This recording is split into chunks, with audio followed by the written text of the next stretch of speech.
मैं डॉक्टर अन्नू भाई सोनी आप सबको नमस्कार करता हूं। आपके समक्ष फिर से मैं उपस्थित हूं अपने पुरानी हमारी जो चर्चा हुई थी पिछली बैठक में, उस चर्चा को आगे बढ़ाने के लिए। Good morning to you all. I am doctor Annu Bhai Soni again with you to continue the discussion on the writ और टाइप्स ऑफ द रिट। आपको याद दिलाना चाहूँगा कि पिछली हमारी जो मुलाकात थी उसमें हमने कितने प्रकार की रिट होती है, कितने प्रकार के लेख होते हैं, इस पर चर्चा शुरू की थी। हेबियस कार्पस बंदी प्रत्यक्षीकरण और परमादेश मैंडेमस रिट के बारे में मैंने आपको थोड़ी बहुत जानकारी दी थी। आज पांच प्रकार के रिट हैं, उसमें आज तीसरे प्रकार के रिट पर अपन चर्चा करते हैं, चर्चा शुरू करते हैं आपके साथ। इस रिट को अंग्रेजी में या कहीं लैटिन में कहा जाता है सर्शियोरारी। इस रिट का नाम है सर्शियोरारी। इसे लैटिन वर्ड है और इसका हिंदी में मतलब होता है प्रमाणित करना, टू प्रूव, टू अप्रूव, प्रमाणित करना। इसे इंग्लैंड में रिट ऑफ एरर भी कहा जाता है। क्या कहा जाता है इसे? Writ of error. मतलब किसी भी प्रकार की जो चूक या गलती हुई है उसको सुधारने के लिए यह रिट जारी किया जाता है, इसलिए इसको रिट ऑफ एरर कहा जाता है। इसलिए इस रिट की प्रकृति को रेक्टिफायर नेचर का रिट कहा जाता है कि this writ is of rectifier nature. अभी कैसे है इसको ऐसे समझे। इंग्लैंड में और आज भारत के भी संदर्भ में जो सम्राट के अधीन जो उच्च न्यायालय होते थे या हैं, जैसे प्रिवी काउंसिल और वहां की और भी एपेक्स कोर्ट जो थी, उन्हें यह रिट जारी करने का अधिकार दिया गया था। किस लिए? कि वो निचली अदालतें जो है, सबऑर्डिनेट कोर्ट्स हैं, जो लोअर कोर्ट्स हैं, वहां पर यदि कोई प्रकरण जो है निर्णीत हुआ है, डिसाइडेड है, या उस प्रकरण के संबंध में कोई आदेश निचली अदालतों ने जारी किया है, तो वो आदेश विधिपूर्ण है कि नहीं, उस निर्णय को या आदेश को पारित करते समय निचली अदालतों ने क्षेत्राधिकार का उल्लंघन तो नहीं किया है, या क्षेत्राधिकार का अभाव तो नहीं था, या कानूनी प्रक्रिया का पूरी तरह से पालन किया गया है कि नहीं किया गया है, उसमें कोई त्रुटि तो नहीं है, या जो प्राकृतिक न्याय का सिद्धांत है, ये जो प्राकृतिक न्याय के जो नियम है, rule of the natural justice, उसका पालन किया गया है कि नहीं किया गया है, या कोई ऐसी त्रुटि, कानूनी त्रुटि, विधि की त्रुटि, विधि की भूल जिसको बोलते हैं ना, mistake of law, not the mistake of fact, तो कोई कानून की ऐसी भूल तो नहीं है जो अभिलेख पर या रिकॉर्ड पर स्पष्ट रूप से दिखाई दे रही है। यदि ऐसा कुछ है और इस प्रकार का कोई आवेदन किसी व्यक्ति ने किया है कि उसके प्रकरण में, जो पीड़ित पक्षकार है उसके प्रकरण में इस प्रकार की कोई भूल या इस प्रकार का जो निर्णय जो हुआ है निचली अदालतों के द्वारा, उसमें या तो क्षेत्रीय अधिकार की गलती की गई है, या प्राकृतिक न्याय के सिद्धांतों का पालन नहीं किया गया है, या प्रक्रिया संबंधी कोई भूल है, या उसमें कोई ऐसी बड़ी गलती है कानून की जो स्पष्ट रूप से रिकॉर्ड पर दिखाई दे रही है, तो ऐसा इस आधार पर आवेदन करने पर यह याचिका स्वीकार की जाती है और निचली अदालतों को यह आदेश दिया जाता है कि वो उस पर्टिकुलर केस के संबंध में जितने भी डॉक्यूमेंट है उसको प्रमाणित करें, और प्रमाणित करके ऊपर की अदालत में भेजे, प्रवर अदालत जिसको बोलते हैं, एपेक्स कोर्ट में या हायर कोर्ट में भेजे, जहां पर यह देखा जा सके कि उस प्रकरण के निराकरण में जो निर्णय या जो आदेश पारित किए गए हैं वो कानूनी रूप से ठीक है कि नहीं, निचली अदालत ने प्रक्रिया का ठीक से पालन किया है कि नहीं किया है, क्षेत्राधिकार उसको है कि नहीं है, उसने प्राकृतिक नियमों के सिद्धांत का पालन किया है कि नहीं किया है ना, और कोई ऐसी भूल तो नहीं है जो स्पष्ट रूप से रिकॉर्ड में दिख रही है। ये जो है इस प्रकार की शुद्धि करने के लिए, सुधारने के लिए उस निर्णय को या तो निरस्त करेंगे या उस निर्णय को सुधारने के लिए आवश्यक आदेश जारी किया जाएगा। तो इस प्रकार की जब याचिका जारी, इस प्रकार का जब रिट या लेख जारी किया जाता है एपेक्स कोर्ट के द्वारा लोअर कोर्ट को आदेश देने के लिए, तब इसे हम बोलते हैं सर्शियोरी रिट, जिसे कहा गया है उत्प्रेषण की का लेख, सर्शियोरी रिट और उत्प्रेषण का लेख। अब इसमें जो महत्वपूर्ण बात है वो क्या है कि ऐसा रिट जो है वो निचली अदालतों में काम करने वाले जो न्यायिक अधिकारी हैं या जो न्यायालय हैं जो न्यायिक कार्य करते हैं, या ऐसे कोई सरकारी अधिकारी जो अर्ध या कल्प न्यायिक कार्य करते हैं, क्वासी जुडिशियल एक्ट परफॉर्म करते हैं, उन्हीं के खिलाफ जारी किया जाता है। ये किसी प्रशासनिक अधिकारी जो न्यायिक कार्य नहीं करता या जिसका जो क्वासी जुडिशियल एक्ट भी परफॉर्म नहीं करता, अर्ध न्यायिक कार्य भी नहीं करता, उनके लिए जारी नहीं किया जा सकता। ये विशुद्ध रूप से न्यायिक अधिकारियों के लिए, न्यायालयों के लिए और ऐसे अधिकारी और अधिकरणों के लिए जारी किया जाता है जो या तो न्यायिक कार्य करते हैं या जो अर्ध न्यायिक कार्य करते हैं, क्वासी जुडिशियल एक्ट परफॉर्म करते हैं, या जो प्योरली जुडिशियल एक्ट में इन्वॉल्व हैं या जुडिशियल एक्ट परफॉर्म करते हैं एज ए ड्यूटी।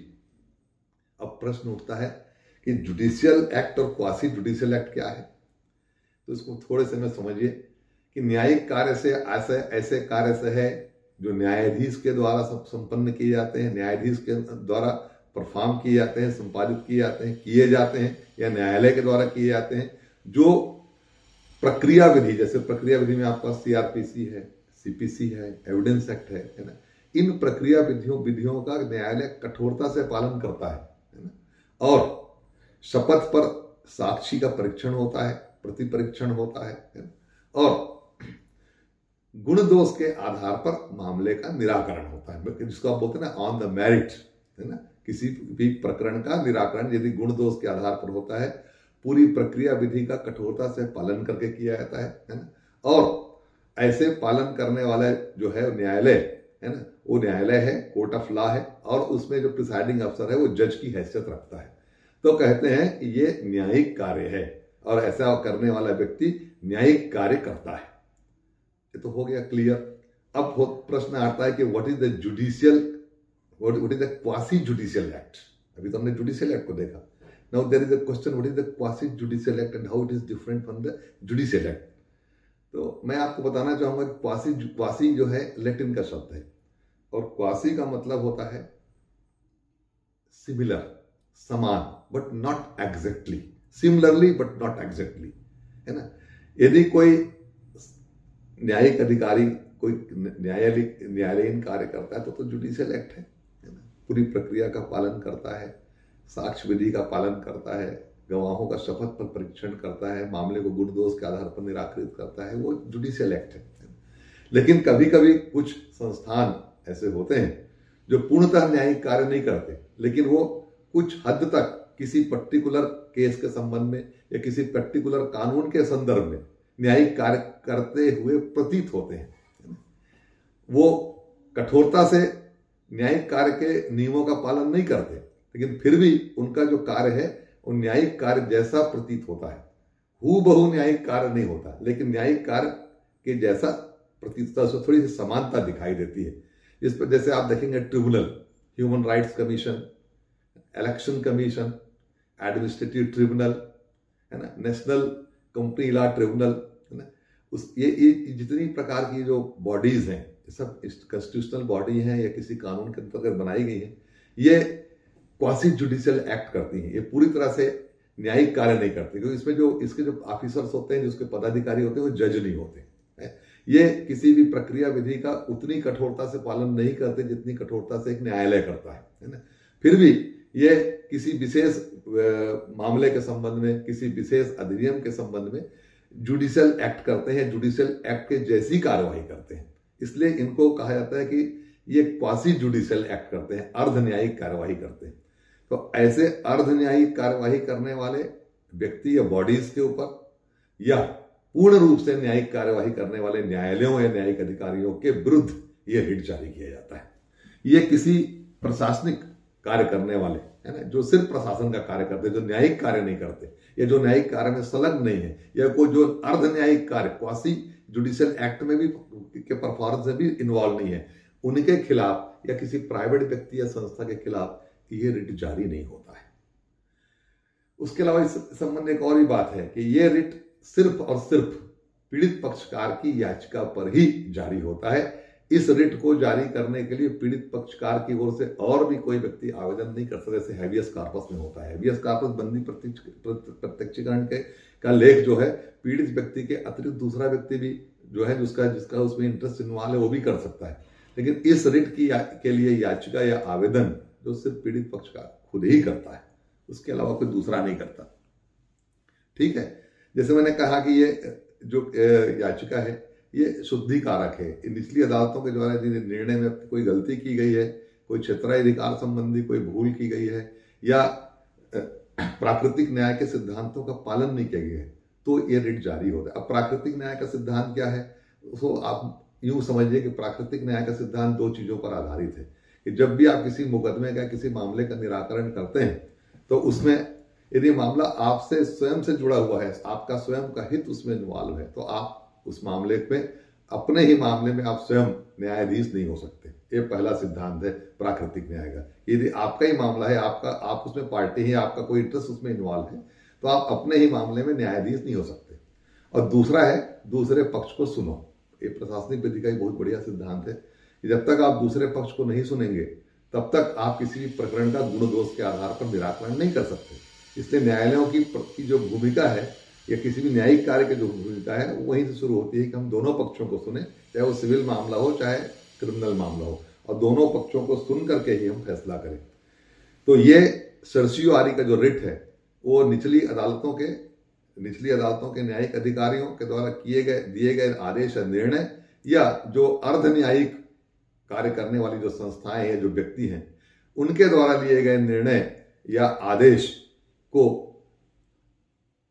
ये देखने के लिए जारी किया जाता है, ये मंगाया जाता है कि आपकी इन लोगों के द्वारा वैधानिक रूप से प्रक्रिया का पालन करके, प्राकृतिक न्याय के सिद्धांतों का पालन करके या कोई विधि की कोई गलती तो नहीं है, इन सब का इसको देखने के बाद ये निर्णय या आदेश पारित किए गए हैं कि नहीं, ये जानने के लिए ये रिट जारी किया जाता है। इसके संबंध में आपको एक मैं मामले का नाम बताया था, इसका नाम है Prabodh Verma versus state of UP, और दूसरा है टीसी बासप्पा वर्सेस दागप्पा का मामला। यदि कहीं पर आपको पढ़ने का अवसर मिले इसको जरूर पढ़ें। अब दूसरा हमारे पास एक और भी महत्वपूर्ण या इसी से मिलता जुलता जो रिट है उसको हम बोलते हैं प्रोहिबिशन। इसे हिंदी में कहा जाता है प्रतिषेध का लेख या प्रतिषेध का रिट। इसका भी जो इतिहास है वो इंग्लैंड से ही शुरू होता है। इंग्लैंड में इसे सबसे पहले एक्सचेकर कोर्ट और चांसरी कोर्ट। एक्सचेकर कोर्ट का मतलब होता है जो गिरजाघर में उस जमाने में जो अदालतें थी, जो चर्च की अदालतें थी, और जो चांसरी के जो कोर्ट थे, है ना, इन कोर्ट के खिलाफ इसको सबसे पहले लागू किया गया था। और सम्राट के जो अपर अदालतें थी, उच्च न्यायालय जो थे, वहाँ के जैसे प्रिवी काउंसिल है या उसकी समकक्ष या और भी लोअर कोर्ट से ऊपर की जो इंग्लिश सिस्टम की जो अदालतें थी, उन अदालतों को ये अधिकार दिया गया था कि वो निचली अदालतों के न्यायिक अधिकारियों के द्वारा या वही बात आएगी कि अर्ध न्यायिक कार्य करने वाले जो अधिकारी हैं, सरकारी अधिकारी, यदि उनके द्वारा किसी मामले में सुनवाई की जा रही है और उस मामले में किसी विधिक प्रक्रिया का पालन नहीं किया जा रहा है या क्षेत्राधिकार का उल्लंघन किया जा रहा है, तो ऐसे मामले में कोई निर्णय देने से पहले, कोई आदेश जारी करने से पहले ही उस मामले को रोक दिया जाए ताकि कोई अवैध निर्णय पारित न हो सके। अब देखिए, ये अब इसके पहले जो अपने सर्सियोआरी रिट के बारे में जो बात की थी उससे थोड़ा सा भिन्न है। सर्सियोआरी का रिट कब जारी होता है? जब निचली अदालतों के द्वारा या न्यायिक अधिकारियों के द्वारा या अर्ध न्यायिक कार्य करने वाले अधिकारियों के द्वारा कोई गलत आदेश या कोई गलत निर्णय पारित कर दिया गया हो। जबकि ये प्रतिषेध का जो रिट है, जो प्रोहिबिशन का, वो आदेश या निर्णय पारित होने के पहले ही उसको रोका जाता है कि इस प्रकार का आदेश या निर्णय पारित ना हो सके। यदि निर्णय पारित हो गया है तो फिर वो इस रिट में नहीं आएगा, इसके ठीक पहले वाले सर्सियोआरी रिट में, उत्प्रेषण के रिट में आएगा। लेकिन यदि निर्णय पारित नहीं हुआ है और उसको रोकना है कि भाई कोई गलत आदेश पारित हो रहा है, क्यों?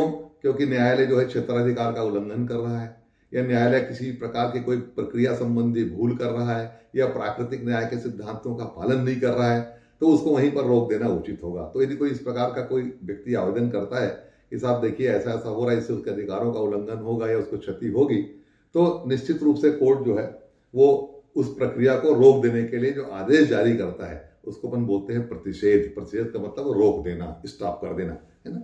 तो इस प्रकार का जो रिट है ये भी जो है अदालतों को प्राप्त है। भारत में इस दोनों प्रकार के जो रिट है वो संविधान के अनुच्छेद 226 के अंतर्गत उच्च न्यायालयों को और संविधान के अनुच्छेद 32 के अंतर्गत सुप्रीम कोर्ट को प्राप्त है। जो अपन ने जो दो प्रकार के रिट की चर्चा की, प्रोहिबिशन और सर्चियोरारी, है। प्रोहिबिशन के संबंध में एक बात और भी है, और सर्चियोरारी के संबंध में कि दोनों न्यायालय के विवेक पर आधारित है, कोई अधिकार नहीं है। आप आवेदन दीजिए, यदि न्यायालय को लगता है कि इस प्रकार की कोई बात हो रही है तो उसको रोकने के लिए, उस प्रकार के निर्णय को समाप्त करने के लिए वो सर्चियोरारी या प्रोहिबिशन का रिट जारी कर सकता है ना।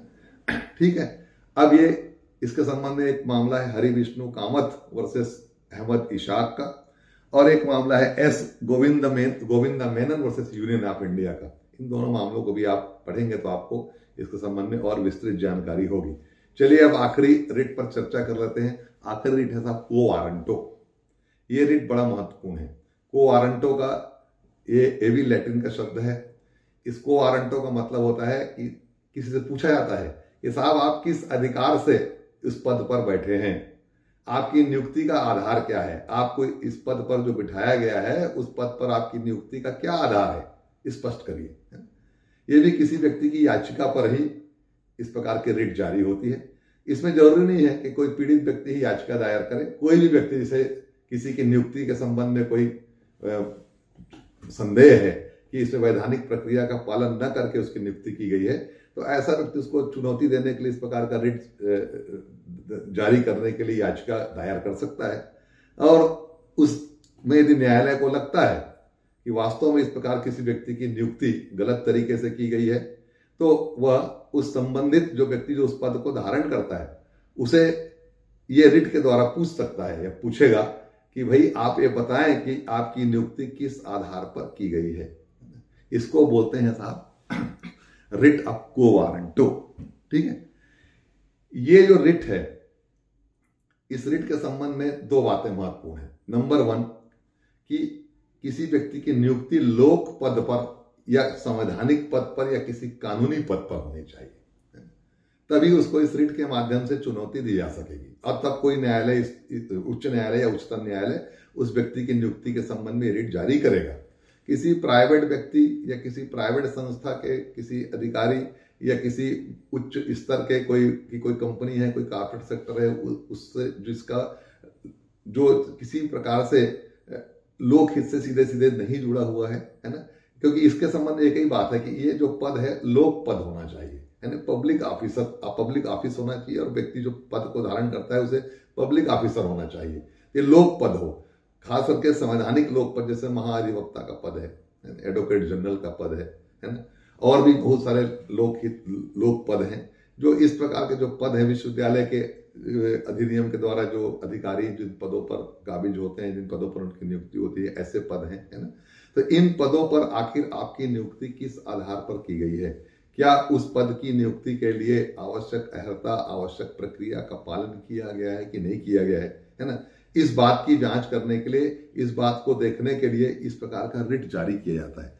दूसरे अर्थों में कहें तो एक योग्य व्यक्ति जिसे पद से वंचित कर दिया गया, जो उस पद पर आ सकता था, उसके हितों की सुरक्षा के लिए भी ये रिट जारी किया जाता है। इसमें एक बहुत महत्वपूर्ण मुकदमा है आर बी कपूर से स्टेट ऑफ तमिलनाडु का, जिसमें मुख्यमंत्री जयललिता को जो मुख्यमंत्री के रूप में शपथ दिलाई गई थी, उसे चुनौती दी गई थी कि ये विधानसभा की निर्वाचित सदस्य भी नहीं है, इनके खिलाफ एक आपराधिक अदालत ने दंड की घोषणा की है, और वो दंड अभी विलंबित भी नहीं है, उसके खिलाफ अपील में भी कोई अभी निर्णय नहीं हुआ है। तो ऐसी स्थिति में राज्यपाल के द्वारा सुश्री जयललिता को किस आधार पर मुख्यमंत्री के पद की शपथ दिलाई गई, मुख्यमंत्री के पद पर नियुक्त किया गया या उसको शपथ दिलाई गई, ये चुनौती दी गई थी इस मामले में, है ना। तो उसमें भी ये कहा गया था कि राजभवन के जो गवर्नर हैं, राज्यपाल हैं, उनको भी इससे पक्षकार बनाया जाए, उन्हें भी इस रिट के दायरे में लाया जाए। तो कोर्ट ने कहा कि नहीं नहीं, जो व्यक्ति मुख्यमंत्री पद पर काबिज है उसी व्यक्ति को के खिलाफ रिट याचिका जारी होगी, राजभवन के या राज्यपाल के खिलाफ ये जारी नहीं की जा सकती। तो इस प्रकार से हमने देखा था कि ये एक और भी मामला इसमें मिलता है, university of Mysore versus CD Govinda Rao, है ना। इस मामले में भी एक नियुक्ति को विश्वविद्यालय के, एक नियुक्ति को मैसूर विश्वविद्यालय के, एक नियुक्ति को चुनौती दी गई थी। तो ये जो रिट याचिका है, जिसको अपन बोलते हैं को वारंटो, एक को वारंटो का संबंध पूरी तरह से इसी प्रकार से है कि जब एक व्यक्ति किसी संवैधानिक आधार पर या कानूनी आधार पर, किसी अधिनियम के अंतर्गत, किसी इंस्टीट्यूट के अंतर्गत किसी पद को, जो पद क्रिएट किए गए निर्मित पद पर आसीन होता है, उसकी नियुक्ति होती है, और यदि कोई व्यक्ति इस पद को चुनौती देता है कि आखिर पद को नहीं, उस पदासीन व्यक्ति की प्रक्रिया को, नियुक्ति प्रक्रिया को, उसकी नियुक्ति को चुनौती देता है कि आखिर इस संवैधानिक पद पर इस व्यक्ति की नियुक्ति किस आधार पर की गई, और न्यायालय जब इस प्रकार के आवेदन को स्वीकार करके रिट जारी करता है, उस व्यक्ति से पूछता है कि कृपया आप अपने इस नियुक्ति के आधार को बताएं कि किन आधारों पर इस संवैधानिक पद पर, लोक पद पर या कानूनी रूप से रचित इस पद, सृजित इस पद पर आपकी नियुक्ति किस आधार पर की गई है ना। तो इस प्रकार का जो रिट जारी होता है उसको अपन बोलते हैं को वारंटो। तो ये हमने देखा था 3 प्रकार के रिट, सर्शियोरी, को वारंटो और प्रोहिबिशन। इसके पहले की बैठक हमने देखा था हैबियस कार्पस और मैंडेमस। इन 5 प्रकार के जो रिट हैं ये मुख्य रूप से रिट हैं। इसके अलावा भी और भी याचिकाओं पर जो न्यायालय आदेश जारी करते हैं वो भी किसी पक्षकार को रिलीफ पहुंचाने के लिए होते हैं, उस पर अपन आगे चर्चा करेंगे। अभी हमने आपसे कहा था कि हम 5 प्रकार के रिट पर, रिट क्या है, रिट पर चर्चा करेंगे। हमने देखा हैबियस कार्पस, बंदी प्रत्यक्षीकरण, जिसमें कहा जाता है कि बंदी को न्यायालय के सामने ला करके पेश करें ताकि पता चले कि उसका जो बंदीकरण है, उसका जो निरोध है, उसका जो डिटेंशन है वो वैध है कि अवैध है। यदि अवैध है तो उसे तत्काल इस रिट के माध्यम से शून्य कराया जाता है ना। तो एक कहा गया कि बंदी प्रत्यक्षीकरण का उल्लेख है, जो ये है एक प्रकार से फंडामेंटल राइट्स का वायलेशन है, क्योंकि किसी व्यक्ति को आप धारा 21, आर्टिकल 21, आर्टिकल 22 के अंतर्गत जो संरक्षण दिया गया है मूल अधिकार के अंतर्गत, उसके विरुद्ध जाकर के आप बंदी नहीं बना सकते। और यदि ऐसा कुछ हुआ है तो न्यायालय इस रिट के माध्यम से उसको उपचार प्रदान करता है। दूसरा हमने देखा था मैंडेमस। मैंडेमस का मतलब होता था परमादेश, कि कोई सरकारी अधिकारी या कोई अधिकारी जो सरकारी पद को धारण करता है, जिसके पास कोई कानूनी रूप से अधिकार है, क्योंकि किसी अधिकार है और कर्तव्य का पालन करने के लिए वो बाध्य है ना, और यदि वो अपने कर्तव्यों का पालन कानूनी रूप से नहीं कर रहा है और उससे किसी व्यक्ति के अधिकारों का उल्लंघन हो रहा है, तो जो पीड़ित व्यक्ति है वो मैंडेमस के रिट के लिए आवेदन दे सकता है और न्यायालय ऐसी स्थिति में मैंडेमस या परमादेश का रिट जारी करते हैं। तीसरा तो आपने देखा कि हैबियस कार्पस का जो रिट है वो शरीर को से संबंधित जिस प्रकार का डिटेंशन है, शरीर के प्रति जो होने वाला एक प्रकार से आप यूं कहिए अपकृत्य है ना, जो उसके शरीर से संबंधित जो उसके मूल अधिकार है उसका उल्लंघन होता है, शरीर तक पहुंचता है। कौन सा?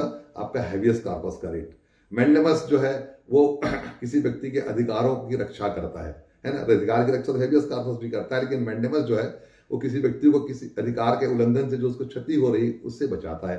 तीसरा आपका सर्शियोरी है, उत्प्रेषण, है ना। ये अभिलेख तक पहुंचता है कि न्यायालय का जो अभिलेख है जिसके अंतर्गत कोई निर्णय या आदेश किसी प्रकरण में दिया गया है और वो निर्णय और आदेश में किसी कानूनी प्रक्रिया का पालन नहीं किया गया है और वो किसी न्यायिक अधिकारी के द्वारा या अर्ध न्यायिक अधिकारी के द्वारा इस प्रकार का निर्णय या आदेश न्यायालय के द्वारा दिया गया है और उसमें प्राकृतिक न्याय के सिद्धांतों का भी पालन नहीं किया गया है, क्षेत्राधिकार का भी उल्लंघन किया है, तो इस रिट के द्वारा उस अभिलेख तक पहुंचा। उस अभिलेख को भेजो, अदालती आदेश करती है आप उस अभिलेख को भेजिए ताकि हम देखें कि आपने अपनी क्षेत्राधिकार का या प्रक्रिया का ठीक से पालन किया है कि नहीं किया है।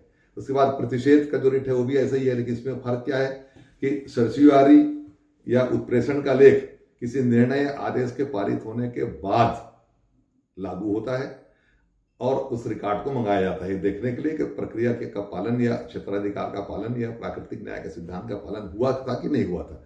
और ये जो प्रतिषेध का रिट है वो आदेश या निर्णय के पारित होने के पहले ही उसे रोक देता है। यदि कोई गलत आदेश, क्षेत्राधिकार से बाहर जाके कोई आदेश या प्राकृतिक न्याय के सिद्धांतों का पालन किए बिना यदि कोई आदेश पारित किया जा रहा है तो उसको पहले ही रोक दिया जाता है, ताकि उस संबंध में कोई अवैध निर्णय पारित ना हो सके। यानी इसमें दोनों में यही फर्क है। और दोनों एक प्रकार से दोनों रिट जो है वो जुडिशियल ऑफिसर के या क्वासी जुडिशियल एक्ट परफॉर्म करने वाले जो बॉडीज हैं, जो इंडिविजुअल्स हैं या ऑफिसर्स हैं, उनके अभिलेख को तक पहुंचता है ना। उसके बाद आपका आखिरी में साहब को वारंटो, जो ये इस चुनौती को स्वीकार करता है किसी व्यक्ति के द्वारा आवेदन देने पर, याचिका देने पर, कि एक पर्टिकुलर व्यक्ति की या व्यक्तियों की नियुक्ति किस आधार पर लोक पद पर या संवैधानिक पद पर या कानूनी पद पर की गई है। तो ये 5 प्रकार की जो याचिका, जो लेख हैं, बड़े महत्वपूर्ण हैं।